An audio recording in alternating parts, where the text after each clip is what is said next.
आज का यह भजन है और मैं समझता हूँ प्राय सभी लोग इस भजन को आज अपने वक्तव्य में स्मरण करेंगे। और एक जो साखी हम सब लोग संध्या पाठ में बराबर प्रतिदिन पाठ करते हैं, भेष बराबर हो रहे भेद बराबर नाहि, तौल बराबर घुंघची मोल बराबर नाहि। प्रेम से बोली सदगुरु कबीर साहेब की जय। ये साखी सदगुरु कबीर साहब ने आज के 600 वर्ष पूर्व कही थी कि भेष बराबर हो रहे भेद बराबर नाहि, तौल बराबर घुंघची मोल बराबर नाहि। इस साखी पर मैं बात करूं उसके पूर्व थोड़ी सी चर्चा, क्योंकि हम सब लोग समाज में जीते हैं और समाज में भेष की क्या उपादेयता है, what is importance of uniform getup और अपीयरेंस। क्योंकि हम सब लोग अगर बस में यात्रा करते हैं तो वहाँ का जो एक ड्राइवर होता है या टिकट कलेक्टर होता है उसकी भेष हम लोग देखते हैं। इसी प्रकार ट्रेन में, हवाई यात्रा, जर्नी ऑफ एयर, सभी जगहों पर हम सब लोग एक यूनिफॉर्म देखते हैं, चाहे वो एयर होस्टेस का हो, चाहे वो पायलट हो।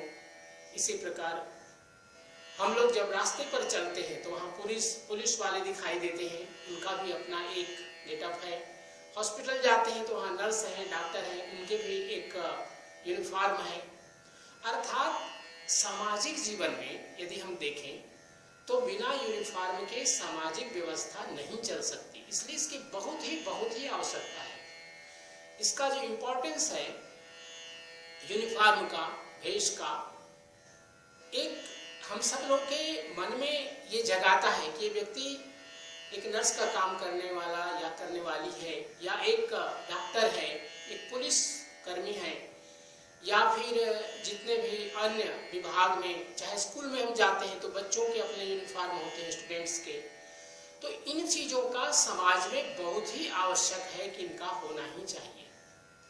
अब आते हैं आध्यात्मिक जीवन में भेष की क्या आवश्यकता है। अभी हमने जो प्रार्थना के 2 हमने श्लोक का श्रवण किया, हमने स्मरण किया और सदगुरु कबीर साहब का ध्यान किया।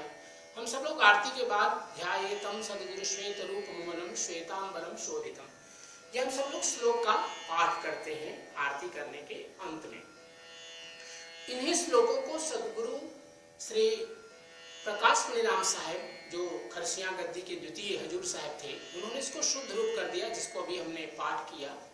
ध्याये सदगुरु शुद्ध रूप मुमलम श्वेतांबरैः शोभितम, भाले हृदय विशोभमानतिलकम भव्याननम सुंदरम। अर्थात सदगुरु कबीर साहब का भी जब हम ध्यान करते हैं तो किस रूप में करते हैं?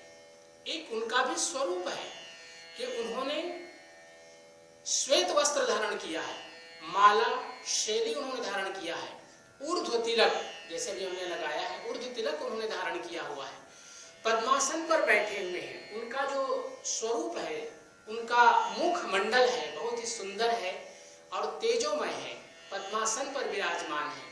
तो ये जो कबीर साहब का स्वरूप जिसका हम ध्यान करते हैं प्रतिदिन, यह भी अपने आप में एक भेष है। इसी प्रकार आप देख रहे हैं, आप लोग एक मंदिर में बैठे हैं, मैं भी एक मंदिर में बैठा हूँ यहाँ मॉरिशस में। यहाँ सदगुरु कबीर साहब की मूर्ति है, ये आप सब लोग दर्शन कर पा रहे होंगे, जो जामनगर सदगुरु कबीर आश्रम से सत्यलोकवासी परम पूज्य बापू रामस्वरूप साहब जी ने भेजा था। और एक तरफ हमारा फोटो है कबीर साहब का, यह भी हम दर्शन कर रहे हैं। प्राय मंदिरों में, घरों में जहाँ पर लोग मूर्ति नहीं रखते, वहाँ पर कम से कम फोटो कबीर साहब का रखते हैं। और कबीर साहब के चित्र का भी अपने आप में एक स्वरूप है। सदगुरु कबीर साहब अभय मुद्रा में एक सब लोगों को आशीर्वाद दे रहे हैं, और जो त्रिगुणात्मिका शक्ति है, जो उसका जो एकीकरण रूप है, हम उसको इस प्रकार से देखते हैं। तो यह भी एक स्वरूप है कबीर साहब का, जिसका हम ध्यान करते हैं। तो आध्यात्मिक जीवन में जब सदगुरु कबीर साहब जिस काल में थे, 600 साल पहले, 600 ईयर अगो, उस समय जो स्थिति थी भारत की, विशेष करके कर्मकांडियों की, और उन लोगों को जब कबीर साहब ने देखा कि सामान्य मनुष्य का महत्व समाप्त करके केवल मूर्तियों के पीछे लोग भाग रहे हैं, कर्मकांड के पीछे भाग रहे हैं, जैसे हमने भजन में श्रवण किया कि गुफा में बैठे हैं लेकिन मन कहीं और है, हाथ में माला है, हम लोग उसको फिरा रहे हैं, मुख में शायद सत्यनाम का जाप भी कर रहे हैं, ओहम सोहम जोहम कोहम पोहम, इसका ध्यान भी कर रहे हैं, जाप भी कर रहे हैं, लेकिन मनवा तो चहुदिस फिरे, यह तो सुमिरन ना है। अर्थात हमने क्या किया, कर्मकांड को प्रमुखता दे दी। और कबीर साहब की जो भी बात है, कबीर साहब कहीं भी मना नहीं करते कि आप क्या वस्त्र पहनते हैं, क्या आप कर्मकांड करते हैं, इसके पीछे उनका कोई प्रतिरोध नहीं है।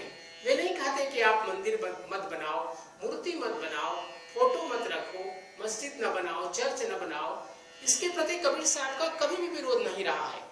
अगर विरोध रहा है तो उन्होंने कहा कि सचेतन को आप अपमान करते हैं, कभी कभी जाति को लेकर के, कभी कभी निर्धनता और धनवान को देख करके, कभी कभी शरीर के बल को, रूप को देख करके, कभी कभी एक विद्वान और कम पढ़ा लिखा व्यक्ति समझ करके उसके प्रति पक्षपात करते हैं।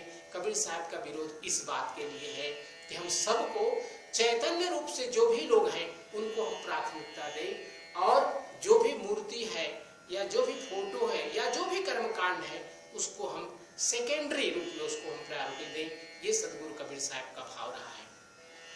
अब हम आते हैं उस साखी पर जिसके लिए आज विषय रखा गया है कि भेष बराबर हो रहे भेद बराबर नाही, तौल बराबर घूंगची।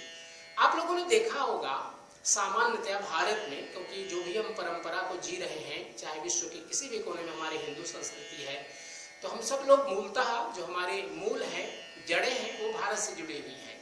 तो हमारे कबीर पंथ में कबीर साहब ने श्वेत वस्त्र को प्रधानता दी है।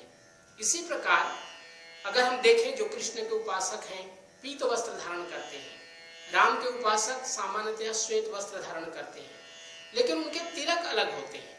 इसी प्रकार से भगवान शिव के जो उपासक सन्यासी लोग हैं वे लाल कपड़ा पहनते हैं।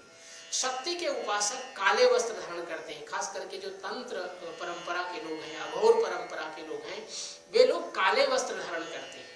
तो ये जो भिन्न भिन्न परंपराएं हैं और उनके अपने गेटअप है, उनके जो भेष हैं वो अलग अलग हैं। सदगुरु कबीर साहब ने यही कहा कि भेष बराबर हो रहे भेद बराबर ना है, क्योंकि भेष तो कोई भी व्यक्ति पहन सकता है।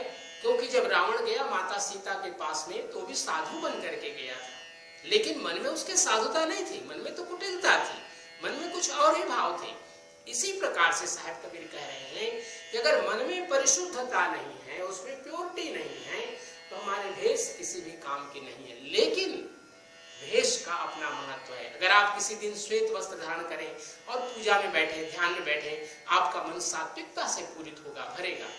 अगर आप केवल पैंट शर्ट कोट पहन करके आप अगर पूजा में बैठते हैं, आप देखिए उस दिन आपकी मानसिकता राजकता की ओर प्रवृत्त होती है, राजसी भाव से मन प्रवृत्त होता है।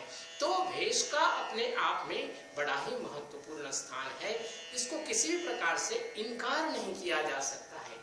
लेकिन सदगुरु कबीर साहब जहाँ इस बात को कहते हैं, जो भजन सुना हम लोगों ने, इस भजन का एक रूप और मिलता है जो हम आप लोगों को सुनाना चाहते हैं। मन ना रंगाए रंगाए जोगी कपड़ा, आसन मार मंदिर में बैठे, नाम छाण पूजन लगे पथरा, कनवा फड़ाए जोगी जटवा बढ़ौले, दढ़िया बढ़ाए जोगी बन गई ले हिजरा, मथवा मुड़ाए जोगी कपड़ा रंगोले, गीता बाँच के हो गई ले लबरा, कहीं कबीर सुनो भई साधो, जमदर बजवा बांधल जई में पकड़ा। ये बनारस की भाषा है। बनारस की भाषा की अपनी विशेषता है कि वहाँ एक अक्खड़पन है, जो बात कहना होता है ना उसमें कोई लाग लपेट नहीं होता, बिल्कुल सीधे सीधे बात कहते हैं, और कभी कभी सीधी बातें दिल को लगती हैं। सदगुरु कबीर साहब ने जब ये बात वहाँ की खास के कर्मकांडियों को जब सुनाई तो उनको भी ये बात जरूर लगी होगी कि एक परंपरा है जिसको हम नाथ परंपरा कहते हैं। तो नाथ परंपरा में आप लोगों ने देखा होगा वो कान को बीच में ऐसा फाड़ते हैं और उसमें कुंडल पहनते हैं। इसी प्रकार कोई कुंडली इस प्रकार कुंडल पहनते हैं। तो अनेक अनेक परंपराओं में अनेक अनेक प्रकार के एक कर्मकांड जुड़ा हुआ है, उनकी वेशभूषा बनी हुई है। सदगुरु कबीर साहब इसलिए कह रहे हैं कि कनवा फड़ाए जोगी जटवा बढ़ौले, कोई जटाधारी है। बहुत से आप लोगों ने देखा होगा कुंभ मेले में नागा लोग भी रहते हैं। हाँ, बिल्कुल कोई वस्त्र नहीं पहनते, उनको नागा परंपरा कहते हैं, और उनकी एक बड़ी भीड़ होती है, बड़ी जमात होती है, उनकी भी अपनी एक परंपरा है, कोई कपड़ा ही नहीं वो धारण करते हैं। इसी प्रकार से भारत में अगर हम देखें अनेक अनेक संप्रदाय बने हुए हैं और उनके अनेक अपने अपने कर्मकांड हैं, उनके पूजा की विधियां कुछ अलग अलग हैं। लेकिन सदगुरु कबीर साहब ने अंत में कहा कि कहीं कबीर सुनो भाई साधो, जम दरवाजवा बांधल जेबे पकड़ा। अर्थात अंत में स्थिति क्या होनी है, सबको एक दिन परमात्मा के द्वार पे जाना है और सबको अपने लेखा जोखा सबको अपना वहां पर प्रस्तुत करना है सदगुरु के चरणों में। तो यह मुख्य बात है कि हम अपने कपड़ा क्या पहना है, लेकिन हमारे कर्म क्या है। क्योंकि अगर हमारे कर्म शुद्ध नहीं है तो हमारे वस्त्र अपने आप में पूर्ण नहीं है। हाँ, लेकिन वस्त्र अपने आप में सहयोगी अवश्य होते हैं और व्यक्ति जब भी एक सात्विक वस्त्र को धारण करता है तो उसका मन परिशुद्ध होता है। इसी प्रकार कुछ साखियां सदगुरु कबीर साहब ने वेश के बारे में कही हैं कि केसन कहा बिगाड़िया, मूड़ा 100 बार, मन को क्यों नहीं मूड़िए, जामे विषय विकार। क्योंकि सारा कुछ हमारे मन में है। मन के 3 रूप हैं, मन, बुद्धि और विवेक। मन सबके पास है, बुद्धि सबके पास है, यहाँ तक कि मन और बुद्धि पशुओं के पास में है, पक्षियों के पास में, क्योंकि वो मन से ही अपने इंद्रियों का उपयोग करते हैं। काम, क्रोध, लोभ, मोह सभी उसके अंदर भी होते हैं। लेकिन मनुष्य के पास एक मन का विशेष स्वरूप है, वह है विवेक। और विवेक मनुष्य को इसलिए दिया गया कि हम अपने इंद्रियों को किस रूप में उपयोग कर रहे हैं, हम नैनों से क्या देख रहे हैं, नाक से क्या सूंघ रहे हैं और मुख से क्या हम वचन बोल रहे हैं और आहार के रूप में मुख में हम अंदर में क्या डाल रहे हैं, कान से क्या श्रवण कर रहे हैं, हाथ से क्या कर रहे हैं, अपने पायु उपस्थ से क्या कर रहे हैं, अपने चरणों के माध्यम से, पैरों के माध्यम से हम कहाँ की यात्रा कर रहे हैं, ये अपने आप में बहुत महत्वपूर्ण है। और यह केवल विवेक के द्वारा ही इसको हम निश्चय कर पाते हैं। क्योंकि मन और बुद्धि हमें अपने ओर खींचते हैं, अपने इंद्रियों की ओर खींचते हैं, लेकिन विवेक हमारे अंदर आत्म संयम जागृत करता है।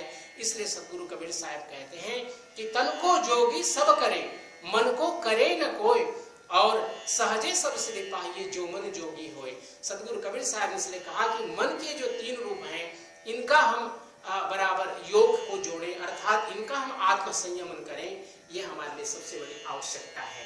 अंत में सदगुरु कबीर साहब ने एक बहुत सुंदर बात और कही कि मन का मस्तक मूड़ ले, काम क्रोध का केस, और जो पांचों पर मोधिए, चेला सब ही देश। बहुत ही सुंदर बात सदगुरु कबीर साहब ने कही है कि मन का मस्तक मूड़िए। देखिए, अभी मैंने अपने माथा को मुड़ाया हुआ है, ये हमारा शरीर है, और चूंकि हम संत जीवन जीते हैं तो इसलिए हमने इस मस्तक को मुड़ाया हुआ है, प्राय करके मुड़ाते रहते हैं, कभी कभी बाल बड़े भी होते हैं। लेकिन सदगुरु कबीर साहब ने क्या कहा कि मन का जो मस्तक है उसको हम मुड़ावें, अर्थात उसको हम साफ रखें, उसका हम बराबर अपने आत्म संयम के माध्यम से, अपनी साधना से, शब्द सूरत योग की साधना के माध्यम से मन को हम साफ करते रहें। उसमें जो विकार आ जाते हैं उनको हम समाप्त करें।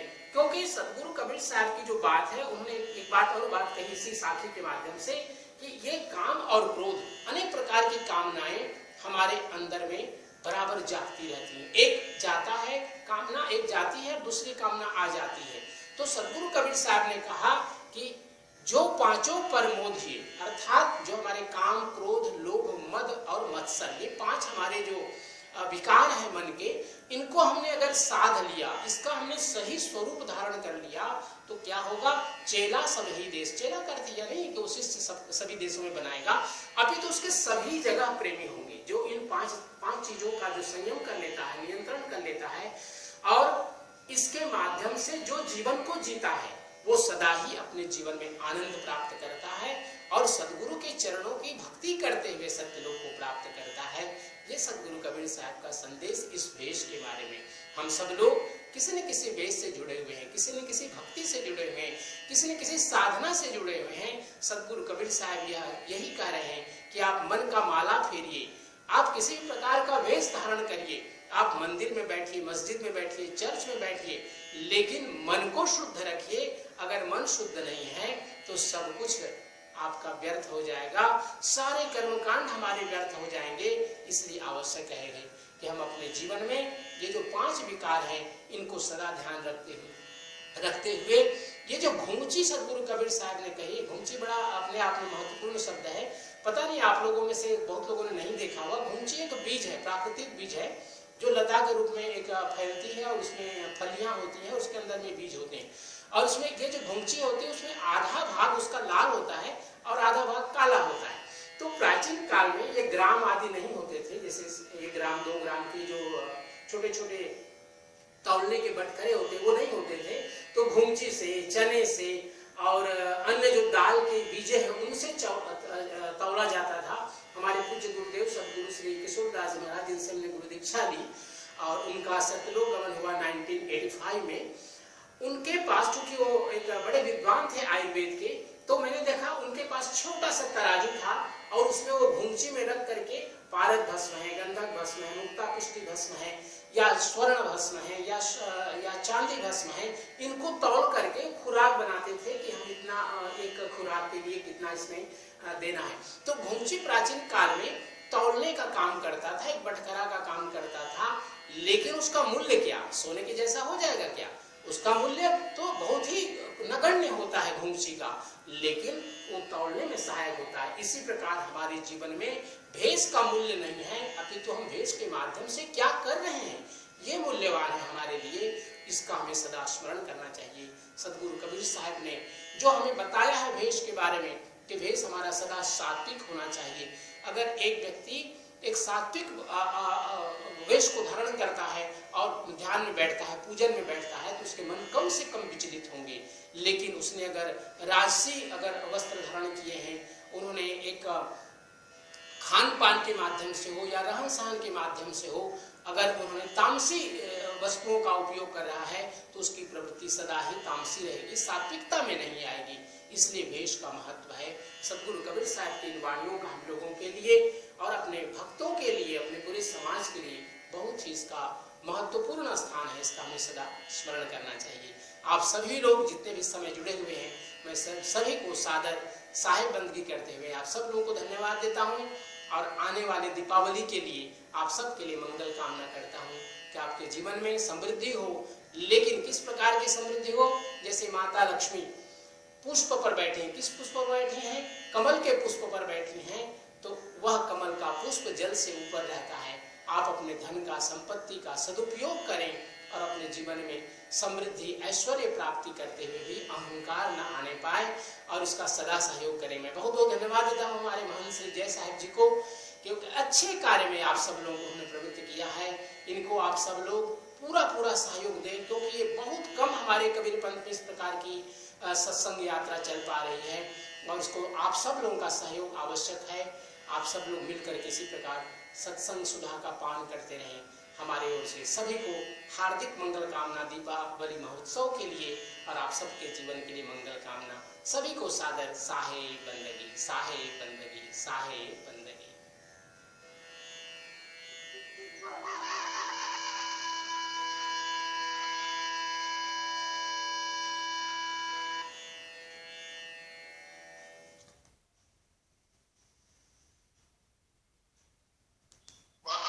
आचार्य जी, आपने